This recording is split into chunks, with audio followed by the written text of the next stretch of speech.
ফরিদপুরে পুরস্কারের আশায় জীবিত রাসেলস ভাইপার নিয়ে হাজির যুবক। ফরিদপুর করেসপন্ডেন্ট। জীবিত রাসেল ভাইপার সাপ ধরে নিয়ে যেতে পারলে পুরস্কার পাবেন, এই আশায় একটি রাসেলস ভাইপার সাপের বাচ্চা ধরেছেন রেজাউল নামে এক যুবক। শুধু তাই নয়, সাপটি নিয়ে তিনি চলে আসেন ফরিদপুর প্রেসক্লাবে। শনিবার 22শে জুন দিবাগত রাতে রেজাউল সাপটি নিয়ে প্রেসক্লাবে আসেন। রেজাউলের বাড়ি শহরতলির আলিয়াবাদ ইউনিয়নের কাদেরের বাজার এলাকায়। রেজাউল পেশায় কৃষক, তবে মাছ ধরার কাজও করেন। রেজাউল জানান, 2 দিন আগেও তিনি একটি রাসেলস ভাইপার সাপ মেরেছেন।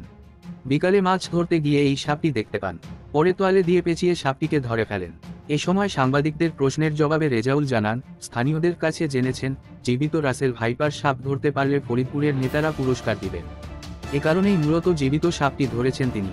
প্রসঙ্গত, গত 20শে জুন জেলা আওয়ামী লীগের একটি মিটিংয়ে রাসেলস ভাইপার সাপ নিয়ে আলোচনা হলে জেলা আওয়ামী লীগের সম্পাদক শাহ মো. ইশতিয়াক আরিফ রাসেল ভাইপার সাপ মারতে পারলে 50,000 টাকা পুরস্কার দেওয়ার ঘোষণা দেন।